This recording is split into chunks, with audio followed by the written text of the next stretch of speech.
Hello साथियों, एक बार पुनः स्वागत है आपका अपने यूट्यूब चैनल पर।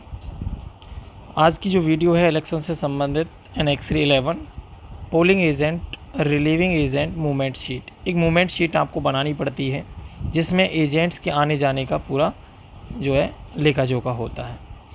इससे पहले आपको सबसे पहले तो एंट्री पास ही जारी करने होते हैं, उसके बारे में मैं बताऊँगा अभी। तो सबसे पहले तो यहाँ पर आपको बताना होगा कि number and name of parliamentary constituency, आप किस लोकसभा क्षेत्र में ड्यूटी दे रहे हो। तो मान लीजिए उदाहरण के तौर पर हमारा फरीदाबाद है, तो 10 फरीदाबाद आप यहाँ पर लिख दोगे एवडी, इसको डैश डैश आ जाएगा अगले कैंडिडेट तक। Number and name of assembly assigned, आपको किस विधानसभा में ड्यूटी के लिए भेजा गया है। तो फॉर एग्ज़ाम्पल 84 और पलवल आप इसमें लिख दोगे। तो ये भी 84 पलवल, जितने भी आप कैंडिडेटों को यहाँ जो एजेंट जितने भी कैंडिडेटों के एजेंट को आप यहाँ एंट्री करोगे। नेम ऑफ कैंडिडेट, यहाँ उस उम्मीदवार का नाम लिखना है, उस कैंडिडेट का, उस प्रत्याशी का नाम लिखना है जिस पार्टी का वो है और जिस को वो एजेंट के रूप में भेज रहा है उस एजेंट। जैसे फॉर एग्जांपल, जैसे कि पलवल में हम पार्टी का विशेष रूप से नाम ही ले लेते हैं।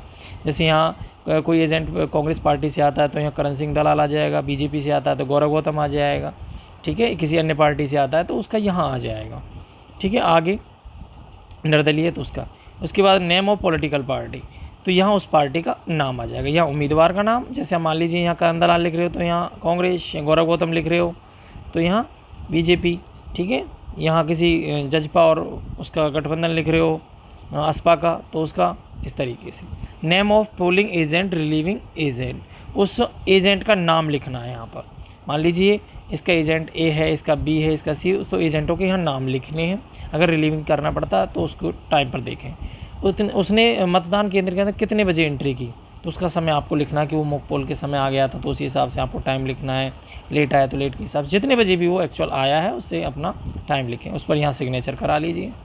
उसके बाद टाइम ऑफ एग्ज़िट, वो जाता कब है, इलेक्शन बीच में ही चला जाता है या फिर बिल्कुल एक्चुअल पोल को कंप्लीट कराने के बाद जाता है। तो जब भी वो जाता है तो उसकी भी यहाँ पर टाइमिंग लिखते हुए सिग्नेचर करा लीजिए। बिना बताए भी चला जाता है तो टाइम आप उसका जो है अपने अनुसार एक जो आपने देखा है कि वो कब तक रहा उस हिसाब से आप लिखिए। इस तरीके से आप इसको बना लीजिए। 4, 5, 6 जितनी भी कैंडिडेट होगी आपकी ये है मूवमेंट सीट एजेंट के लिए। आगे है दूसरा इसी से रिलेटिव एंट्री पास एनेक्स 12। जब हम पोलिंग मतदान केंद्र पर पहुंच जाते हैं, मतदान केंद्र पर पहुंच जाते हैं तो सबसे पहले कोई एजेंट जब हमारे पास आता है तो सबसे पहले हमसे यही देखना पड़ता है हमें बैग में कि एंट्री पास कहाँ है। और आजकल चुनाव आयोग एंट्री पास नहीं देता, ये ध्यान रखना। मिल जाए सौभाग्य है, अच्छी बात है, वरना आपको ब्लैंक पेज, वाइट पेज मिलता है, उसके 4 हिस्से कर लीजिए और उस पर इस तरीके से आप पेन से एंट्री पास बनाओगे। तो यहाँ मोटे शब्दों में एंट्री पास लिख दोगे।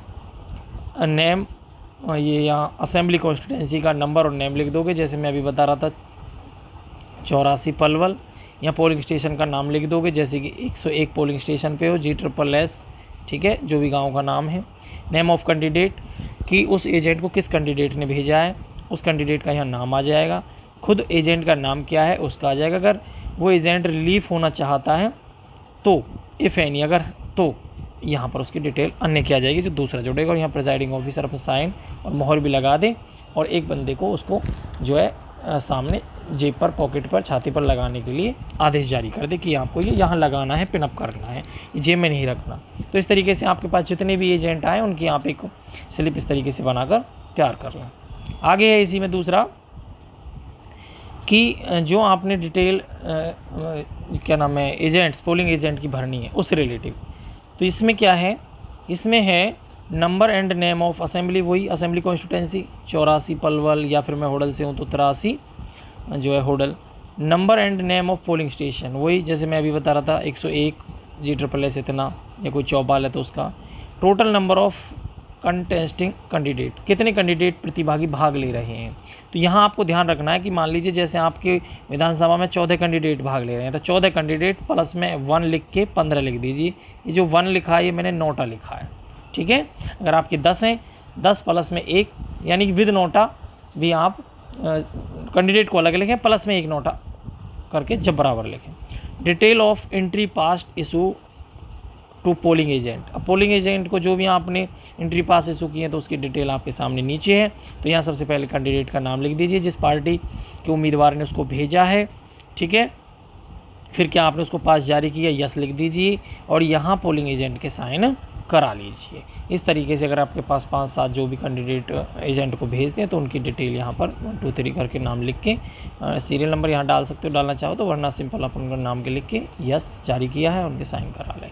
तो इस तरीके से पोलिंग एजेंट से रिलेटिव 3 एनेक्सरी हैं 11, 12 और 13।